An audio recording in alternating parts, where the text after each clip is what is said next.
Պետական եկամուտների կոմիտեի հարգելի նախագահ, նախագահի հարգելի տեղակալներ, պետական եկամուտների կոմիտեի հարգելի աշխատողներ, ուրախ եմ այսօր ձեզ տեսնելու համար եւ այս առիթի համար եւ ուրախ եմ, որ մենք լավ տրամադրությամբ ենք ամփոփում տարին եւ պետական բյուջեի եկամտային մասը վստահ ենք, որ կատարվի եւ ես ուզում եմ շնորհակալություն հայտնել բոլորիդ ձեր գործադրած ջանքերի եւ արդյունքի արձանագրման համար։ Ընդհանրապես հարկային համակարգը եւ պետական եկամուտները այն ինստիտուտներից է կարծում եմ, որ մեզանում թերագնահատված է, որովհետեւ մենք շատ պետության եւ նրա տարբեր գործառույթների մասին հիշելիս հասկանալիորեն տարբեր ինստիտուտներ ընդգծելու առիթներ շատ ենք ունենում, որոշ ինստիտուտներ ավելի շատ, որոշ ինստիտուտներ ավելի պակաս։ Իմիջիայլոց այս տրանսֆորմացիան նաև ինձ է վերաբերվում այս ընկալումը, որովհետև ես ինչ հետևությունների գալիս եմ կամ ինչ դիտարկում անում եմ, փորձում եմ իմ անձնական օրինակով դա պրոյեկտել եւ նաև նախորդող շրջանի գործունեության մասին է խոսքը, բայց վարչապետի պաշտոնում առավել եւս հասկանում ես, որ պետական բյուջեի եկամուտները եւ հարկային համակարգը առաջնային է, որովհետեւ առանց բյուջեի չկա պետություն։ Այսինքն էլի ուրիշ շատ ռիպուտներ կան, որ առանց որոնց չկա պետություն, բայց ես կարծում եմ, որ առանց հարկային համակարգի պետության գոյության անհնարինությունը մեզանում բավարար չափով գիտակցված չէ եւ հարկային համակարգը պետական եկամուտների հավաքագրման հավաքարքը ցանկացած պետության հենասյուներից մեկն է եւ մեր իրականության մեջ ամենամեծ խնդիրներից մեկը դա է, որ այդ գիտակցումը չկա, որ մարդիկ ամեն օր առավոտ արթնանալով կամ նույնիսկ քնելով, իրականում ոչ թե արթնանալով, այլ քնելով 24 ժամ իրանք չեն արձանագրում, որ այն ինչ որ իրենց շուրջ կատարվում է, այդ իրադարձությունների կամ ներկայությունը կամ բացակայությունը կամ ինչ որ իրավիճակների, իրադրությունների ենթակառուցվածքների ներկայությունը կամ բացակայությունը կապված է եւ կախված է նրանից, թե ծախսային ինչպիսի ծավալ ունի պետական բյուջեն եւ ծախսային ծավալը բնականաբար կախված է եկամուտների ծավալից, ընդ որում այստեղ ամենևին էական չի, թե բյուջեի դեֆիցիտը ինչպես է ֆինանսավորվում, որովհետև միևնույն է, դա պետական եկամուտներից է կախված, այսինքն նույնիսկ եթե մենք վարկ ենք ներգրավում, վարկային միջոցներ ենք ներգրավում, բոնդեր ենք թողարկում կամ որևէ այլ միջոցով, դրա հնարավորությունը կախված է նրանից, թե մեր պետությունը եկամուտների ինչպիսի ընթացք եւ որակ ունի եւ ինչպիսի պոտենցիալ ունի, եթե ընկալում լինի, որ այս պետությունը եկամտային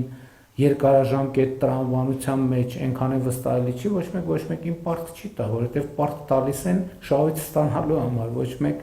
համենայն դեպս հիմնական մասով, մանավանդ հիմա, երբ որ մենք որպես միջինից բարձր եկամուտ ունեցող երկիր արտոնյալ վարկերի այդ դաշտից դուրս են գնացել։ Եվ ես կարծում եմ, սա ֆունդամենտալ խոսակցություն է, որ մեր իրականության մեջ պետքա տեղի ունենա։ Եվ մարդիկ ամեն օր պետքա տեսնեն այն ճանապարհը, որը կա կամ չկա, անվտանգության այն որակը, որը կա կամ չկա, կրթության այն մակարդակը, որը կա կամ չկա, նախադպրոցական հաստատությունը, առողջապահությունը, որը բավարար կամ անբավարար որակի է, այդ ամենը կապված է նրանից, թե ինչքան եկամուտ ունի պետական բյուջեն եւ ինչքանով է ծախս գեներացնում։ Մի քանի օրից մեկնարկում է առողջության համընդհանուր ապահովագրության համակարգը եւ այդ համակարգը մի զգալի մասով գոնե 2026 թվականին մի զգալի մասով պետական բյուջեի եւ շարունակությունն էլ այդպեսին լինելու պետական բյուջեի եկամուտներից է ֆինանսավորվելու եւ սա թերևս ամենապարզ եւ ամենավառ օրինակներից մեկն է եւ հետեւաբար ես կարծում եմ, որ բացի այն, որ մենք երևացող շերտերին ենք անդրադառնում ՀԴՄ հարկեր օրենք օրինականություն, մենք այս խորքային շերտերին էլ պետք է անդրադառնանք, որպեսզի մարդիկ այս ըմբռնումը ունենան։ Այսօր Հայաստանում տասնյակ հազարավոր մարդիկ 50-60 հազար ընտանիք բնակարանա ձեռք բերում նորակառույց շենքերում եւ դա ըստ էության մի մեծ մասով տեղի ունենում պետական բյուջեի եկամուտների հաշվին, որովհետև պետական բյուջեից եկամտային հարկի վերադարձ է տեղի ունենում։ Էլ պետբյուջեից եկամտային հարկի վերադարձի այլ հոդվածներ էլ ունենք, բայց հիմնական հոդվածը սա է։ Առաջիկայում իհարկե մյուս հոդվածներն էլ ենթադրում եմ որոշակիորեն կակտիվանան։ Եվ այլն եւ այսպես շարունակ։ Սա շատ կարեւոր արձանագրում է եւ իհարկե գործնական աշխատանքը պետական եկամուտների կոմիտեն է իրականացնում հավաքագրման եկամուտների եւ ես շնորհակալ եմ ձեզ, որ մենք կարողանում ենք մեր առաջ դրած խնդիրները լուծել, որովհետեւ իմիջայլոց նաեւ հարկերի հավաքագրումը նաեւ պետության գործունակության շատ կարեւոր մի ցուցիչ է, որովհետեւ եթե այստեղ խնդիրներ կան, շոշափելի եւ էական, դա արդեն ինքնին ազդակ է, թե ինչքանով է տվյալ պետությունը գործունակ։ Եվ պետական եկամուտների հավաքագրման բարձր ցուցանիշները պետության գործունակության շատ կարևոր ցուցիչ են։ Իհարկե, այստեղ էլ կրկին չեմ մոռանում շնորհակալություն հայտնել Հայաստանում աշխատող, արդյունք ստեղծող եւ օրենքով սահմանված հարկերը վճարող բոլոր քաղաքացիներին եւ այո, այդ էլ է ճամփորդությունը գիտակցական, որ գալիս հանգում ենք նաև, որ այս process-ների մեջ ՀԴՄ կտրոն տրամադրող կամ պահանջող քաղաքացիները նույնպես շատ էական դերակատարում ունեն։ Այստեղ էլ հայեցակարգային հարցեր կան, որ մենք բոլորս դեռևս բավարար խորությամբ չենք գիտակցում, որ օրինակ հիմնականում շատ դեպքերում եւ առավելապես, երբ որ մենք ցանկացած ապրանք գնում ենք, այդ ապրանքի հարկը արդեն ներառված է ապրանքի գնի մեջ։ Այսինքն մարդը, որ ուզենա, քաղաքացին, որ ուզենա, տվյալ դեպքում հարկը չի կարող չվճարել, որովհետև 100 դրամանոց ապրանքի հիմնականում 20 դրամը ավելացված արժեքի հարկն է։ Եվ խնդիրն այն է, թե քաղաքացին եւս մի փոքր ջանք կգործադրի, որ այդ արդեն իսկ վճարված հարկը գահացնի պետական բյուջե, թե չէ։ Եվ ՀԴՄ կտրոնի տրամադրումը այս առումով է չափազանց կարևոր, եւ ես նաեւ մարդկանց կոչ եմ անում շատ տեղեր, երբ որ մենք գնում ենք, իհարկե հանրապետությունում շատ հարցեր լուծվել են, բայց շատ ավելի չլուծված հարցեր կա։ Երբ որ տարբեր բնակավայրերում, տարբեր ոլորտներում մարդիկ ասում են, դե այս չկա, հասկանալիորեն ճիշտ են ասում, եւ ես ասում եմ, եկեք վերադառնանք մեր նախորդող չգիտեմ որ ժամանակաշրջան եւ տեսնենք մեզնից յուրաքանչյուրը քանի անգամ որ առևտուր է արել եւ հեռացել է առած ՀԴՄ կտրոնի։ Ենթադրենք դրա մի որոշակի ծավալ այնուամենայնիվ տնտեսվարողը բարեխիղճ գտնված կլինի եւ ՀԴՄ կտրոն թողարկած կլինի, բայց համոզված եմ, որ մենք յուրաքանչյուրը մեր նախորդող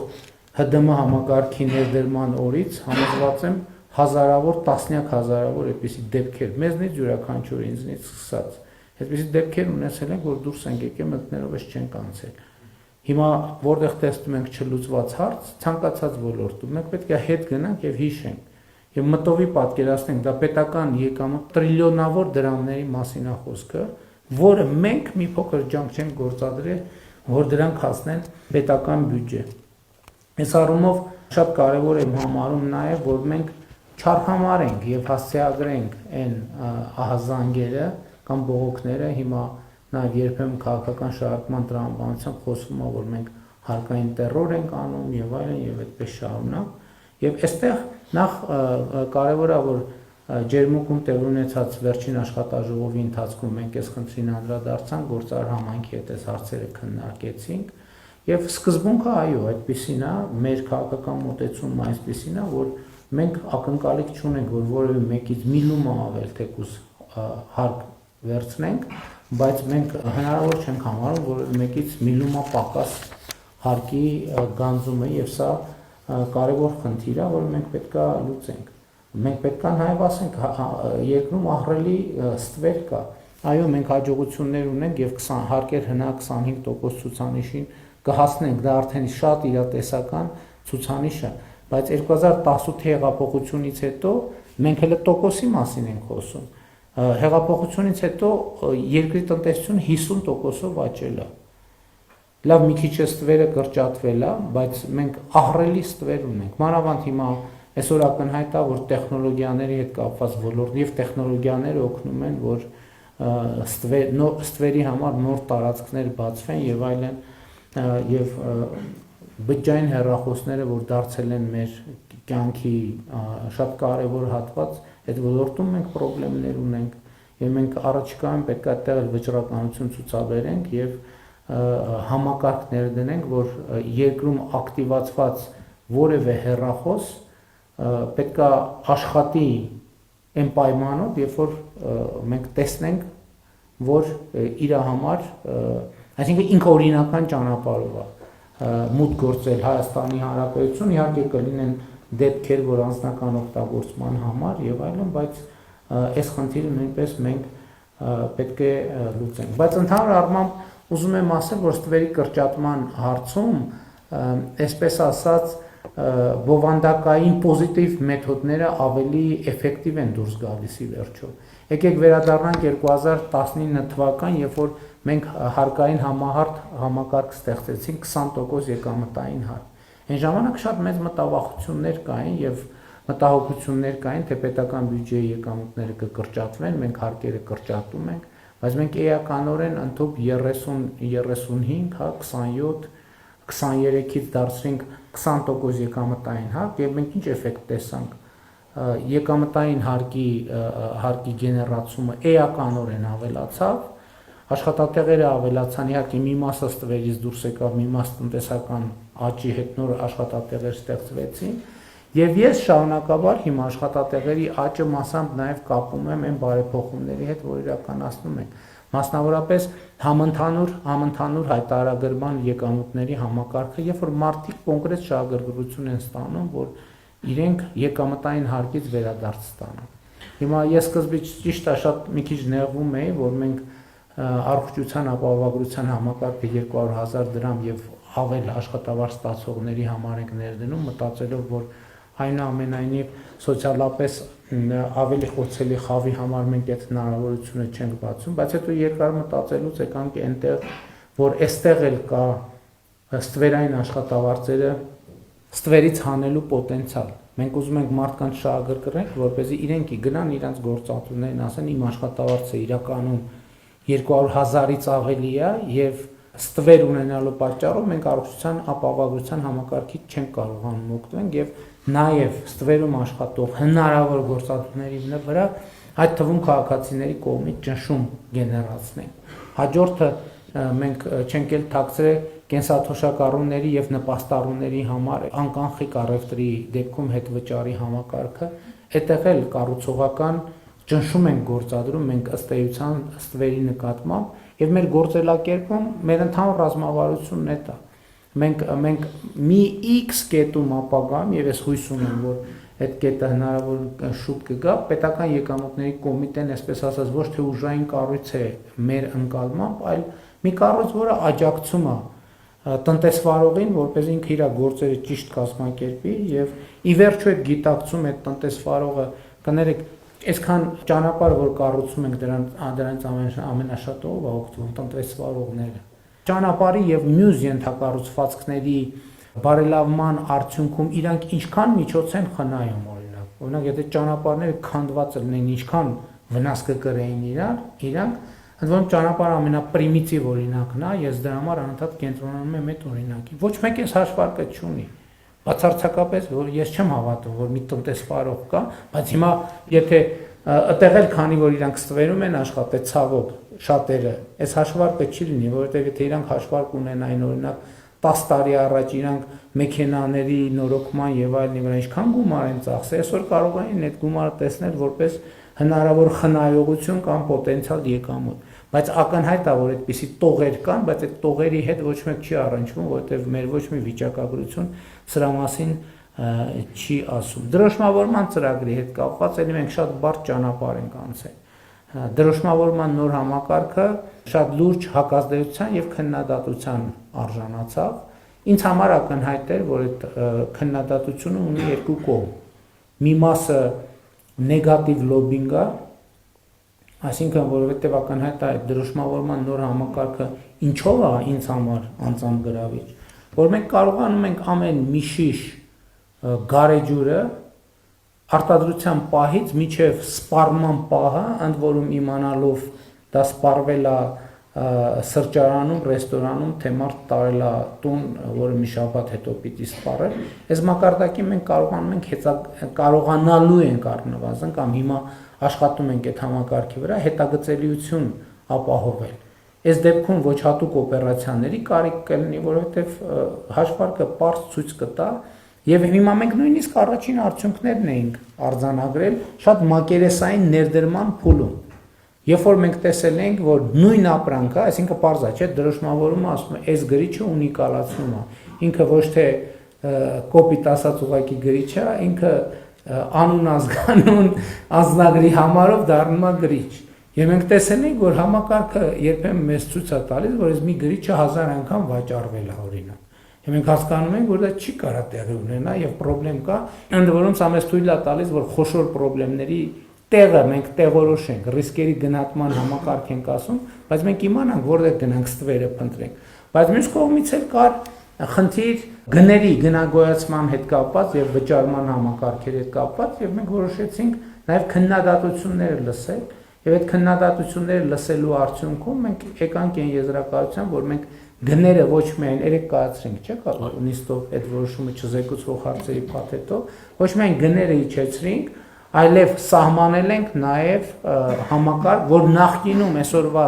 սահմանած գնից 2025 թվականի հունվարի 1-ից հետո սահմանած գնից ավել վճարված գինը տնտեսվարողներին մենք հնդածած հաշվանցումով կվերադարձնենք, այս էլ են տրամաբանության, որ ոչ մի լումա ավել, բայց նաև ոչ մի լումա պակաս, եւ այս առումով իհարկե մենք պետքա ավելի բան դարձնենք, պետական եկամուտների կոմիտեի նկատմամբ վստահությունը մեծացնենք այսպիսի մեթոդներով, ընդ որում նախորդ տարի էլ մենք ամենաուժային կտորը քննչական հատվածը տարանք քննչական կոմիտեում, կենտրոնացրինք, որը իմ կարծիքով ահագին էֆեկտիվ է, բայց մյուս կողմից էլ այդտեղ մենք պետք է համոզված լինենք, որ այսպես ասած չենք գերգործադրում այն հնարավորությունները, որը կա, եւ այստեղ էլ մենք գործարար համայնքի հետ խոսակցության եւ հաղորդակցության մեջ ենք, բայց ընդհանուր առմամբ հենց այս փափուկ գործիքները, որ մենք կիրառենք, դա հնարավորություն է տալու ընդհանուր առմամբ պետական եկամուտների կոմիտեն եւ ծառայության աշխատանքի իմաստն ու բովանդակությունը կերպափոխել, որ մի X պահի ես հավատում եմ, որ պետական եկամուտների կոմիտեն դառնալու է տնտեսվարողների ամենասիրելի պետական մարմինը, որը իրենց անդադ աջակցում է, որ իրենք ճիշտ ճանապարհներով շարժվեն առաջ եւ ճիշտ արձանագրումներ անեն։ Էդ էլ է պետք խոստովանել եւ ինչքան էլ օրը, այսպես ասած, նախատոնական է, ես չեմ կարող շրջանցել նաեւ այդ թեման, որ պետք է մենք խոստովանենք եւ առերեսվենք, որ պետական եկամուտների կոմիտեն կոռուպցիոն ռիսկերի առումով շատ խոցելի կառույց է, հասկանալի բերումով։ Երկրում ըստ էության ինչքան դրամաշրջանառություն եւ տնտեսական գործունեություն կա, անցնում է պետական եկամուտների կոմիտեի միջոցով, եւ այստեղ էլ մենք պետքա հետեւողական լինենք եւ ոչ մի ահազանգ չարհամարենք, բայց մյուս կողմից էլ նաեւ երբեմն կարող են ահազանգ լինել հիմա գիտեք ինչ սոցիալական ցանցերի դարում եւ հիբրիդային մոտեցումների դարում շատ հաճախ գործիքներից հակադարձ տրամաբանությամբ են օգտվում։ Այսինքն կարող են թիրախավորվել մարդիկ, ովքեր իրոք անհարմարություններ են ստեղծել ինչ որ շրջանակների համար, եւ նրանք այդ ձևով կարող են թիրախավորվել ուղղակի առնվազն այդ սկզբունքային աշխատանքի կամքը կոտրելու համար։ Այս մի ուղղությունն է։ Երկրորդ ուղղությունն էլ կա, որոնք սոցիալական ցանցերում կարող են իրական տեղեկություն լինել կամ ոչ միայն սոցիալական ցանցերում, եւ իմ մոտեցումն է նա, որ մենք պետքա հարցերի պատասխաններ ունենանք։ Մենք չպետքա ոչ մեղավորության, բայց ինչքան էլ բարդ է, ոչ էլ այս դեպքում մեր ծառայողական մակարդակում, ոչ էլ անմեղության կանխավարկածով առաջնորդվենք, մենք պետքա հստակ բոլոր հարցերի հետևից գնանք եւ պատասխաններ իմանանք եւ նաեւ հանրությանը տանք կոնկրետ հարցերի պատասխաններ։ Ընթացող 2026 թվականին բացի այն գործառույթները, որը մենք գիտենք պետական եկամուտների կոմիտեի համար, մի մեծ դաշտ է բացվելու եւ այդ դաշտը կապված է խաղաղության խաչմերուկ նախագծի շրջանակներում թրիփ ուղի նախագծի իրագործման գործնական փուլի հետ։ Մենք 26 թվականին գործնական փուլ ենք մտնելու բայց այս առիթը ինչպես ասել եմ օգտագործելու ենք մեր բոլոր մաքսային կետերում տեխնիկական եւ բովանդակային հագեցվածության բոլորովին նոր մակարդակի հասնելու համար եւ սա մեզ համար մարտահրավեր է, բայց մյուս կողմից էլ շատ մեծ հնարավորություն է, որովհետեւ մենք այսօր 2025 թվականի օգոստոսի 8-ի համաձայնությունների բերումով ժամանակակից բոլոր տեխնոլոգիաներին հասանելիության հնարավորություն ունենք եւ այդ տեխնոլոգիաները մեզ օգնելու են, որպեսզի մենք ավելի որակով իրականացնենք մեր աշխատանքը, ընդ որում մենք զարգացումներ սպասում ենք ոչ միայն Հայաստան-Ադրբեջան սահմանին, մենք զարգացումներ սպասում ենք Հայաստան-Թուրքիա սահմանին եւ այդ զարգացումները արդեն մասամբ տեղի են ունենում, գիտեք, որ արդեն Ադրբեջանի տարածքով գնացքներ են գալիս Հայաստանի Հանրապետություն, դեռ հակառակ ուղղությամբ գնացքներ չեն գնում եւ դա հիմնականում կապված է նրա հետ, որովհետեւ 30 տարի, այսինքն նախորդող շրջանում մեր տնտեսությունը մի քիչ զվարճալի է դա հնչում, բայց իրականությունը դա է ֆուրի ծավալով է իր պլանավորում իրականացնել, իսկ գնացքը բեռնել եւ գնացքով ապրանք արտահանել մեզ համար բոլորովին նոր բան է։ Ըստ էության մենք գնացքով լիարժեք արտահանել ենք թերևս մենակ խտանյութ հիմնականում։ Հիմա մեր պետք է արդեն տնտեսական լոգիստիկ նոր կարողություններ ձևավորվեն Հայաստանում կազմակերպչական իմաստով, որպես տնտեսությունը կարողանա հասկանալ ինչպես կարելի է գնացք բեռնել եւ ինչն է որ կարելի է գնացքով արտահանել եւ ինչն է որ ոչ մի կերպ հնարավոր չի գնացքով արտահանել եւ իհարկե այս ամեն ինչը մեր տնտեսության դիվերսիֆիկացիայի նոր հնարավորություններ է բացում։ Մենք տեսեք Եվրասիական տնտեսական միության անդամ ենք, բայց եթե օրինակ նայենք Հայաստան, Қырғызստան եւ Հայաստան Ղազախստան առևտրաշրջանառությունը ինքը այնպես չի, որ միասնական մաքսային տարածքի համար բավարար կշիռ ունեցող ապրանքաշրջանառություն է, ինչն է պատճառը, լոգիստիկան, որ հեռավորությունը եւ կարճ ճանապարհների եւ հաղորդակցության հնարավորության բացակայությունը եւ հիմա այդ ամեն ինչը փոխվում է եւ ենթադրում եմ եւ ակնհայտորեն մեր մաքսային ծառայությունը նույնպես պետք է այս ինֆորմացիան մշակի, հասկանա եւ ինչ որտեղ գուցե նաեւ խորհրդատվության անհրաժեշտություն լինի, որ մենք աջակցենք տնտեսվարողներին, որպես նրանք կարողանան ադապտացվել այս նոր իրավիճակին։ Եվ ամփոփելով ուզում եմ կրկին շնորհակալություն հայտնել բոլորիդ ձեր կատարած աշխատանքի համար եւ շատ կարեւոր եմ համարում հայեցակարգի բովանդակային հատվածը, որովհետեւ գիտեք մենք ավելի ու ավելի շատ պետք է կարևորություն տանք հայեցակարգերին, որովհետեւ որևէ բան, որը տեղի է ունենում, ինքը որակյալ կարող է տեղի ունենալ, եթե իր հիմքում ինչ որ տեքստ է դրված, բովանդակություն է դրված, որը ուղենիշ է ծառայում բոլորի համար, եւ տեքստը հրապարակային է եւ բոլորը գիտեն ինչ է արվում, ինչի համար, որն է նպատակը, պատճառահետևանքային կապերը եւ այդ առումով ես կարեւոր եմ համարում, որ մենք հասել ենք այս կետին, որ գրեթե ամեն օր այս թեմաներով խոսում ենք, հարկեր վճարել, այդ նոր հայեցակարգը, որը շատ կարևոր է, պետք է գիտակցվի վերջո, որ Հայաստանի Հանրապետությունում իրոք չկա ոչ մի ընտանիք, բառից բուն իմաստով, ոչ մի ընտանիք, այդ ընտանիքների թիվը 0 է, որ ինքը իր կարիքների համար ավելի շատ գումար է ծախսում, քան Հայաստանի Հանրապետության պետական բյուջեն։ Նույնիսկ ամենաունևոր ընտանիքների դեպքում սա 100% ճշմարտություն է։ Պետական բյուջեն է Հայաստանի Հանրապետության ցանկացած ընտանիքի բարեկեցության թիվ 1 աղբյուրը։ Եվ իմ համոզմունքը նաև այն է, եւ դա գնալով ավելի հիմնավորվում, որ Հայաստանի Հանրապետության յուրաքանչյուր ընտանիքի եւ մարդու բարեկեցությունը առաջին հերթին կախված չի նրանից, թե ինքը ինչքան է ծախսում իր բարեկեցությունը ապահովելու համար, առաջին հերթին կախված է նրանից, թե պետական եւ համայնքային բյուջեները ինչքան են ծախսում իր բարեկեցությունը ապահովելու համար։ Բայց ելի եմ ասում, այդ ամեն ինչի աղբյուրը, այդ ամեն ինչի առաջին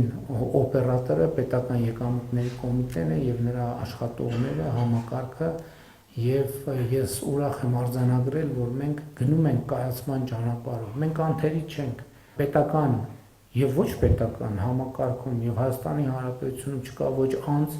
ոչ ինստիտուտ, ոչ կազմակերպություն, որը անթերի է։ Դա բացառված է եւ մենք չպետք է ձգտենք այս նպատակի։ Եթե մենք ձգտենք, որ մենք պետք է ունենանք անթերի մարդիկ, անթերի կառույցները, նշանակում է, որ մենք որոշում ենք կյանքը կանգնացնել, որովհետև ի վերջո զարգացումը նաև էվոլյուցիան մուտացիաների արդյունքում ձևավորված գործընթաց է։ Մենք խնդիրների հանդիպելիս արձանագրում ենք մեր թերությունները, բայց նաև աշխատում ենք այդ թերությունները վերացնելու ուղղությամբ եւ կարծում եմ, որ պետական եկամուտների կոմիտեն այդպիսի օրինակ է թերությունները արձանագրելու եւ դրանց շփման ուղղությամբ աշխատելու, ինչի համար շնորհակալություն եմ հայտնում բոլորիդ։ Այսքան։